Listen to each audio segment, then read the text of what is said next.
dipping your toe into, a market. So starting with New York, we actually four-walled in New York and Buffalo. Can you explain to the audience what four-walling is?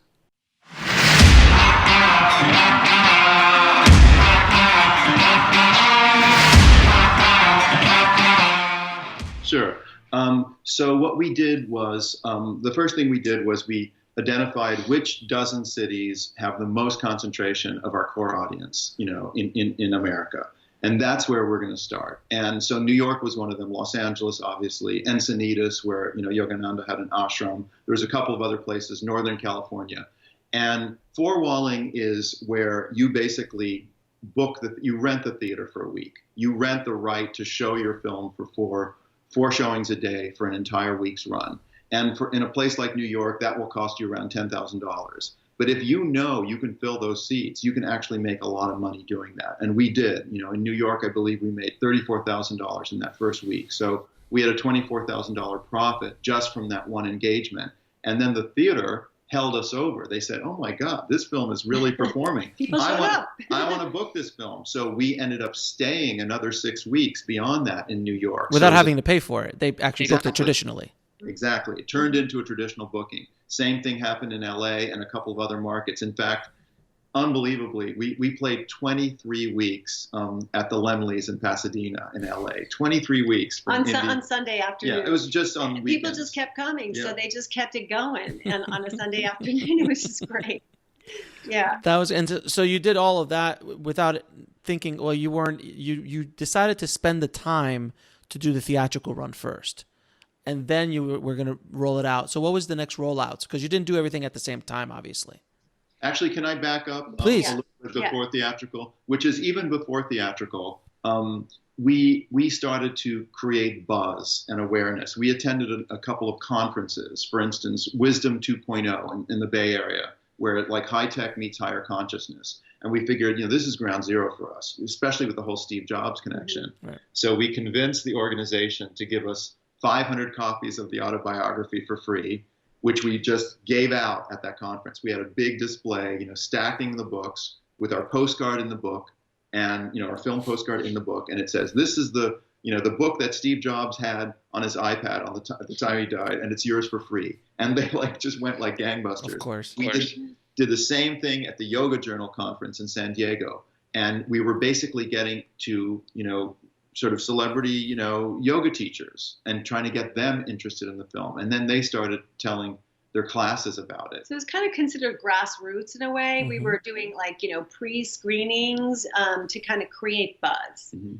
We also did Bhakti Fest in Joshua Tree in September. And coincidentally, the Smithsonian was having a traveling exhibition on yoga and the ancient teachings, and we just pigtailed onto that. The timing was amazing. I do have to say timing is everything. And this movie took a long time to make, and we kept asking ourselves, why is it taking so long? Why is it taking so long? And, just the kinds of things that happened in that time that it got extended were the things that helped mobilize the film when it went into distribution. But go back to because he's asking what we were doing, the windowing, theatrical on demand along with. Right. So in addition to traditional theatrical, some of it four-walling, some of it, bookings, the numbers in New York made everyone suddenly look at us and want to book us. So we started to get incoming calls, which was fantastic. And we had Richard Abramowitz of Abramarama was our theatrical booker and did a fantastic job. Concurrent with this, we were also doing what's called theatrical on demand, which is how it's like Uber meets, indie film distribution, which is you can actually get an AMC to show your movie on a Tuesday because they're going to make more money if you guarantee them $700 for that 8:00 screening than if they show, the rerun or whatever, the remake of some blockbuster that's only going to have 20 people in the audience. So you can actually get your film into practically any theater in America if you get enough people to pre-reserve tickets. And they have an algorithm and a widget that fits right on your website. We used a company called Gather, and there's another company called Tug that allow you to, really get your film. It's all these cool disruptive distribution techniques where you can get straight to your audience, cut out the middleman, and you get your data. You get the email addresses of all those people who showed up. And then you can market your ancillaries and your other, components to that list. And that becomes a very useful list. So we had theatrical on demand, and community screenings. We were also selling DVDs to show in your churches or your yoga studios, and we were just pushing them out on a grassroots level. But this is before a massive release on DVD or on SVOD, right? This is way before. Almost 1 year of this. Okay. Theatrical on demand, and community screenings. Community screenings, yeah. So. And then I'm assuming during that process alone, the movie got into the black. Or were you still in the red before you even got to SVOD? Well, it did very well. We're under sort of an NDA. We can't really disclose numbers. Fair enough. It did very well. It exceeded everyone's expectations. We were in 65 markets theatrically, 65 markets in North America. We had 350 theatrical on demand screenings, and also overseas was crazy. In 7 countries, we were in 50 plus theaters for an indie doc. Yeah. So it was, it definitely exceeded our expectation, because most documentaries don't really do this kind of numbers in theaters. Mm-hmm. So, we figured that TV was not going to be probably one of our windows. So we really milked the theatrical, and because the theatrical worked, it really helped with the DVD sales as well. Of course. So then, Netflix came around and kicked the tires. As they do. And there's a love-hate thing with Netflix and indie filmmakers. But back then it was thrilling to be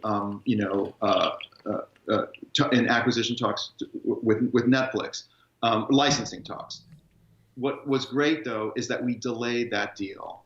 We said, we're in no hurry to make that deal. Let's keep showing them the legs that this movie has. Mm-hmm. And between their first offer and, whatever it was, a few months later when we finally closed the deal, they had quadrupled their offer Netflix had. And what was more important is that they agreed to the following windowing. We said, we're going to do DVDs first, digital second, and Netflix third. And even in the DVD deals that we made, we had a deal with Kino Lorber to do brick and mortar DVDs, but we had a co-exclusive deal, which is we were allowed to sell our own DVDs too. And Self-Realization Fellowship, Yogananda's organization, has a whole publishing arm where they sell books and DVDs. So we created a companion book, we created our own DVDs, and we basically began with our exclusive window. For 1 month, it was if you wanted to buy the film, you could only buy it from us. Then Kino Lorber kicked in, then digital, then Netflix. Super smart, guys. I mean, it's super smart.